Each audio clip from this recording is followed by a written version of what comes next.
আলাইকুম রহমতুল্লাহ। গত ৭ই মার্চ শেখ মুজিবের ভাষণ চালনা করার জন্য এবং শাহবাগ থানার সামনে মব সৃষ্টি করার কারণে শেখ তাসনিম ইমরোজ ইমিকে গ্রেপ্তার করেছে পুলিশ এবং তাকে জেলে পাঠানো হয়েছে এবং তার বিরুদ্ধে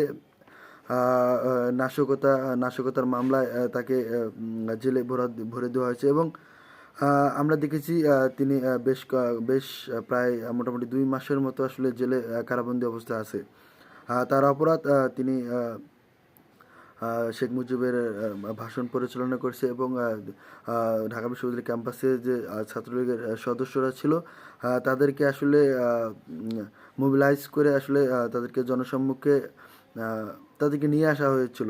এরই অপরাধে তৎকালীন ঢাকা বিশ্ববিদ্যালয়ের সাধারণ ছাত্র সমাজ, এন্টি ফেসিস্ট ছাত্র সমাজ, এন্টি মুজিব ছাত্র সমাজ, তারা মূলত শেখ তাসনিম ইমরোজ ইমি সহ তার যে ছাত্রলীগের সাঙ্গপাঙ্গ তাদেরকে পুলিশের কাছে সোপর্দ করে মব সৃষ্টি করে।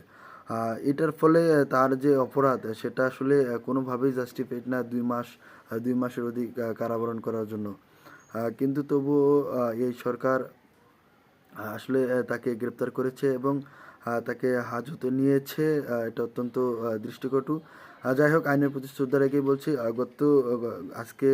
আজকে তাকে মুক্তি দেওয়া হয়েছে জামিনে। হাইকোর্ট থেকে জামিনে তাকে মুক্তি দেওয়া হয়েছে, এটা ভালো দিক। আমরা চাই যে সমাজের সকল মতের মানুষ থাকুক, সকল ধর্মের মানুষ থাকুক, সকলে মিলেমিশে যার যেটা বক্তব্য, সেই বক্তব্য আসলে যুক্তির মাধ্যমে খণ্ডন করা উচিত।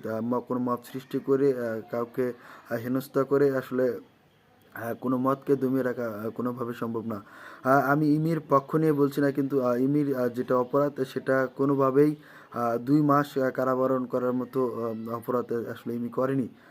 কিন্তু আসলে ইমিকে আলটিমেটলি কিসের জন্য জেলে রাখা হয়েছিল এতদিন, সেটা প্রশ্ন থেকেই যায়।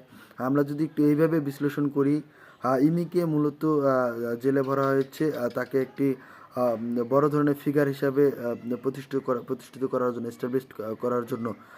যে অন্যায়ের বিরুদ্ধে কথা বলতে গিয়ে ইমি 2 মাস জেলে এবং ইনি মূলত তাকে একটা ভাইটাল পার্সন হিসেবে আসলে পরিলক্ষিত করা হয়েছে। কিন্তু আমরা দেখেছি ইনি বাংলাদেশের রাজনীতিতে অপ্রাসঙ্গিক, জাস্ট নাথিং।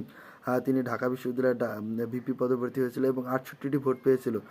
তার রাজনীতি মূলত বাংলাদেশ থেকে ইলেভেন্ট, কিন্তু তাকে রিলেভেন্ট করার যে প্রচেষ্টা, তাকে জেল খাটিয়ে মাজলুম সাজিয়ে, এটা অত্যন্ত সুপরিকল্পিত হিসেবে আমি মনে করি।